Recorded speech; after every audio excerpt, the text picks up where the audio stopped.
नमस्कार प्यारे बच्चों, आज हम एक सफर पर निकलेंगे, भारत के इतिहास के सफर पर।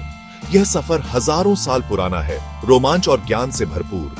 लगभग 2500 ईसा पूर्व सिंधु नदी के किनारे एक महान सभ्यता फली फूली। यह सिंधु घाटी सभ्यता थी। मोहनजोदड़ो और हड़प्पा जैसे शहर इस सभ्यता की पहचान थे। यहाँ के लोग बहुत सभ्य और कुशल थे। उनके पास पक्के मकान, नालियां और स्नानागार थे। वे व्यापार और कला में भी माहिर थे।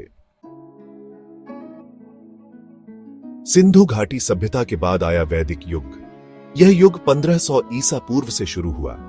इस युग के लोग वेदों का ज्ञान रखते थे। वेद धार्मिक ग्रंथ थे जिनमें जीवन जीने का तरीका बताया गया था। वैदिक काल में ही हिंदू धर्म की नींव पड़ी। लोग यज्ञ करते थे और देवी देवताओं की पूजा करते थे। यह युग ज्ञान और आध्यात्मिकता का युग था। समय के साथ साथ छोटे छोटे राज्यों का उदय हुआ जिन्हें महाजनपद कहा जाता था। ये 16 महाजनपद थे जो पूरे भारत में फैले हुए थे। इनमें से मगध सबसे शक्तिशाली महाजनपद बन गया। इसी काल में गौतम बुद्ध और महावीर स्वामी जैसे महापुरुषों ने जन्म लिया। उन्होंने अहिंसा और प्रेम का संदेश दिया। 322 ईसा पूर्व में चंद्रगुप्त मौर्य ने मौर्य साम्राज्य की स्थापना की। यह भारत का पहला विशाल साम्राज्य था। उनके बाद उनके पोते अशोक महान ने शासन किया। अशोक ने कलिंग युद्ध के बाद बौद्ध धर्म अपना लिया। उन्होंने अहिंसा और धम्म का पालन किया। उनके शिलालेख आज भी हमें उनके शासनकाल की जानकारी देते हैं। मौर्य साम्राज्य के बाद कई राजवंशों ने भारत पर शासन किया। शुंग, कुषाण और सातवाहन कुछ प्रमुख राजवंश थे। इस युग में कला, साहित्य और व्यापार का विकास हुआ। कुषाण शासक कनिष्क बौद्ध धर्म के संरक्षक थे। उन्होंने बौद्ध धर्म के प्रसार में महत्वपूर्ण भूमिका निभाई।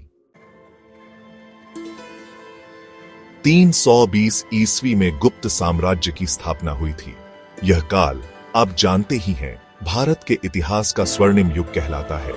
इस युग में कला, विज्ञान, साहित्य और गणित का अभूतपूर्व विकास हुआ। आर्यभट्ट, कालिदास और वराहमिहिर जैसे विद्वान भी इसी युग में हुए थे। 7वीं शताब्दी से भारत में मुस्लिम शासकों का आगमन शुरू हुआ। दिल्ली सल्तनत और मुगल साम्राज्य इस काल के प्रमुख शासक थे। मुगल बादशाह अकबर महान ने धार्मिक सहिष्णुता की नीति अपनाई थी। उन्होंने कला और संस्कृति को भी बढ़ावा दिया। शाहजहां ने अपनी बेगम मुमताज की याद में ताजमहल बनवाया, जो आज दुनिया के 7 अजूबों में से एक है। 18वीं शताब्दी में अंग्रेज व्यापारी भारत आए और धीरे धीरे भारत पर अपना शासन स्थापित कर लिया। भारतीयों ने अंग्रेजों के खिलाफ कई संघर्ष किए। 1857 में पहला स्वतंत्रता संग्राम हुआ। महात्मा गांधी के नेतृत्व में भारतीयों ने अहिंसक आंदोलन चलाया। आखिरकार 15 अगस्त 1947 को भारत स्वतंत्र हुआ। स्वतंत्रता के बाद भारत ने तरक्की की राह पकड़ी। हमारा देश आज दुनिया का सबसे बड़ा लोकतंत्र है। हम विज्ञान, प्रौद्योगिकी, शिक्षा और अर्थव्यवस्था के क्षेत्र में लगातार प्रगति कर रहे हैं। हमें अपने गौरवशाली इतिहास पर गर्व है और हमें अपने उज्जवल भविष्य के लिए मिलकर काम करना है।